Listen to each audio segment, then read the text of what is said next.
Hello friends, welcome to my channel. ఈ వీడియోలో మీకు యమలోకం వైభోగం ఎలా ఉంటుందో మీకు ఇప్పుడు ఇంట్రెస్టింగ్ గా వివరిస్తాను. కనుక తప్పక వీడియోని పూర్తిగా చూడండి. వీడియో చూసే ముందు నాదొక చిన్న రిక్వెస్ట్, మన ఛానల్ సబ్స్క్రైబ్ చేసి బెల్ ఐకాన్ ని యాక్టివేషన్ లో ఉంచుకోండి. Thank you. ఇంకా వీడియోలోకి వెళ్తే, యమలోకం అన్ని లోకాల కన్నా విశిష్టమైనది యమలోకం. నారదాది మునులు వెలతగిన ఆ లోకాన్ని విశేషమైన పుణ్యం చేసిన వారు కూడా దర్శిస్తారు. దక్షిణ దిక్కుకి నైరుతి దిక్కుకి మధ్యలో యమలోకం ఉంది. అది మొత్తం వజ్రమయం. దాన్ని జయించడం రాక్షసులకి కూడా సాధ్యం కాదు. ఆ పట్టణం చదరంగా 4 ద్వారాలతో ఎత్తైన ప్రకారాలతో ఎటు చూసిన 1000 ఆమడాల విస్తీర్ణంతో ఉంటుంది. యమలోకంలో ప్రముఖమైన పాత్ర వహించే చిత్రగుప్తుడి నివాసం. యమలోకంలో 20 ఆమడాల పొడవు వెడల్పుతో ఎంతో అందంగా చిత్రగుప్తుడి నివాసం ఉంటుంది. ఆయన గృహం ఎంతో పటిష్టంగా, చుట్టూ ఇనుప ప్రకారాలతో, ఎన్నో వాహనాలతో, ప్రకారాల మీద అందమైన జెండాలతో వైభవంగా కనిపిస్తుంది. ఆ గృహంలో అద్భుతమైన చిత్రాలు, రకరకాల సంగీత వాయిద్యాలు, ఉద్యానవనాలు, తోటలు, రకరకాల పక్షులతో శోభయామనంగా విరజిల్లుతూ ఉంటుంది. యమసభలో అందమైన ఆసనం మీద చిత్రగుప్తుడు కూర్చొని మానవుల ఆయుర్దాయాలని లెక్క పెడుతూ ఉంటాడు. పాప పుణ్యాలు చేసే జీవుల మీద చంద్రగుప్తుడికి ఎలాంటి ప్రేమాభిమానాలు, ద్వేషాలు ఉండవు. చిత్రగుప్తుడి ఇంటికి తూర్పు దిశలో జ్వరం అనే రోగ గృహం, దక్షిణ దిశలో లూత అనే రోగాల గృహాలు, పడమర దిశలో కాలపాశం, అజీర్ణం, అరుచి అనే రోగాలు ఇల్లు ఉన్నాయి.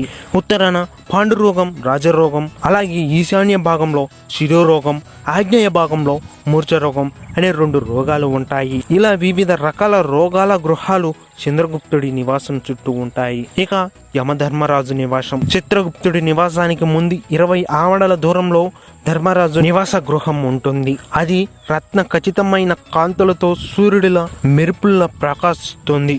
ఎంతో గొప్పగా వెలుగుంది ఆయన నగరంలో యమరాజు నివాస గృహం 200 ఆమడల విస్తీర్ణంలో 50 ఆమడల ఎత్తుతో ఎంతో ఉన్నతంగా నెలకొని ఉంటుంది. ఆ గృహం 1000 స్తంభాలతో, వైడూర్య మణులతో ప్రకాశిస్తూ, బంగారంతో అలంకరించబడ్డ ఎన్నో మేడలతో, స్ఫటిక శిలలతో కూడిన భవనాలతో, వజ్రాతిన్యాలతో, బంగారపు తోరణాలతో, దివ్యంగా కనిపించే సన్నని అందమైన లతలతో, తీగలతో ప్రకాశిస్తుంది యమధర్మరాజు నివాసం. ఇక యమధర్మరాజు సభ. యమధర్మరాజు నివాసంలో గొప్పదైన యమసభ ఒకటి ఉంది.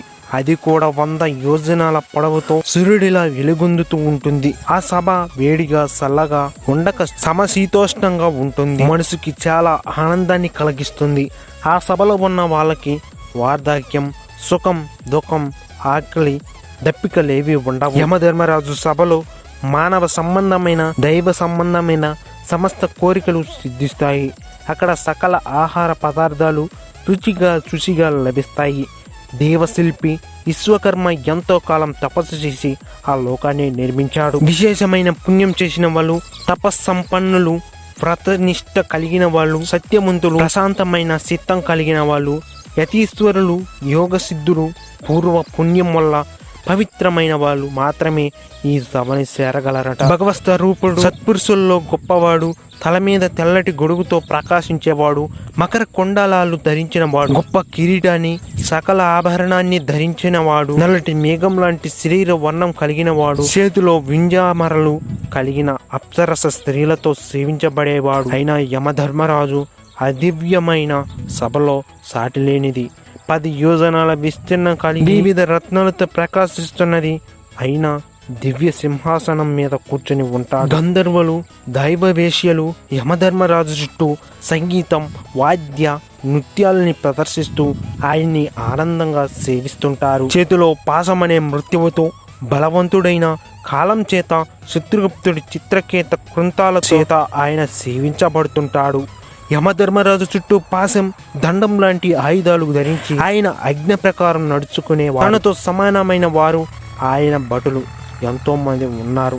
అత్రి, వశిష్ఠుడు, పులహుడు, దక్షుడు, క్రతువు, అంగీరసుడు, జమదగ్ని, భృగువు, పుల్వస్తుడు, అగస్త్యుడు, నారదుడు తదితర ఋషీశ్వరులు ఆయన సభలో ఉంటారు. ఆ సభలోని మునీశ్వరులంతా ధర్మశాస్త్రాన్ని వ్యాఖ్యానిస్తూ బ్రహ్మదేవుడి ఆజ్ఞ ప్రకారం యమధర్మరాజుని సేవిస్తుంటారు. మనువు, దిలీపుడు, మాంతత, సహరుడు, భగీరథుడు, అంబరీశ్వరుడు, అనరణ్యుడు, మంచి కుందుడు, నిమిపృథువు, యయాతి, నహుసుడు, పురువు, దుష్యంతుడు, శిబి, నలుడు, భరతుడు, శంతనుడు, పాండరాజు, కార్తవీర్యార్జునుడు లాంటి చక్రవర్తులు, సార్వభౌములు ఎన్నో యజ్ఞ యాగాలు పుణ్యకర్మలు ఆచరించి దేవతల్ని సంతోషపరిచి యమధర్మరాజు సభలో సభ్యులయ్యారు. యమధర్మరాజు నగరానికి చేరుకోవడానికి మొత్తం 4 దిక్కులు, 4 ప్రధాన ద్వారాలు ఉన్నాయి. దక్షిణ దిశలో పాపులు ప్రవేశించే ద్వారం గౌరవించే వాళ్ళు, ఉత్తమమైన దాన ధర్మాలు చేసిన వాళ్ళు ఈ ఉత్తరం ద్వారం నుంచి యమలోకాన్ని చేరుతారు. పడమర దిశ ఇది రత్న ఖచ్చితమైన గృహాలతో ప్రకాశిస్తూ ఉంటుంది.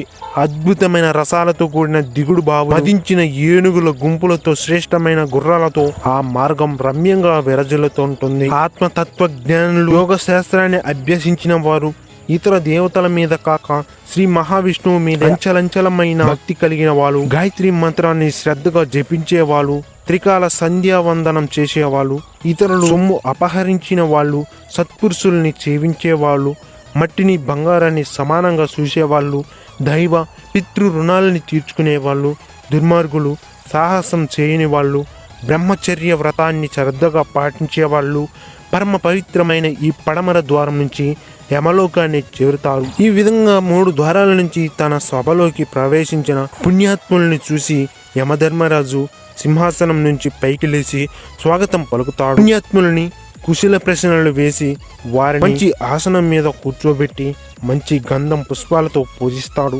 తర్వాత సభాసదులందరితో, సభికులారా, ఈ వచ్చిన పుణ్యాత్ములు నా స్థానాన్ని కూడా వేధించుకొని సరాసరి ఇక్కడి నుంచి బ్రహ్మలోకానికి వెళుతున్నారు.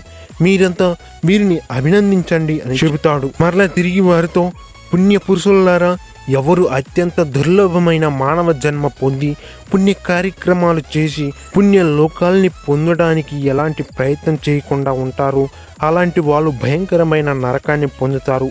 మీరంతా జ్ఞానులు, ఈ సత్యం గ్రహించి ఎన్నో పుణ్య కర్మాలు ఆచరించి పుణ్యాత్ములయ్యారు అని అంటారు. యమధర్మరాజు మాటలు విని ఎంతో ఆనందించిన పుణ్యాత్ములు ఆయనకి సభలో ఉన్న వాళ్ళందరికీ నమస్కరించి దేవతల చేత, మునుల చేత పూజించబడుతూ దివ్య విమానంలో ఉత్తమ లోకానికి వెళ్ళగా వారిలో కొందరు యమధర్మరాజు సభలోనే ఉండాలని నిశ్చయించుకుంటారు. యమ సభలో ఉన్న ఆ పుణ్యాత్ములు కల్పం వరకు దేవతా సంబంధమైన భోగాలు అనుభవించి తిరిగి మానవలోకంలో పుణ్యాత్ములుగా జన్మిస్తారట.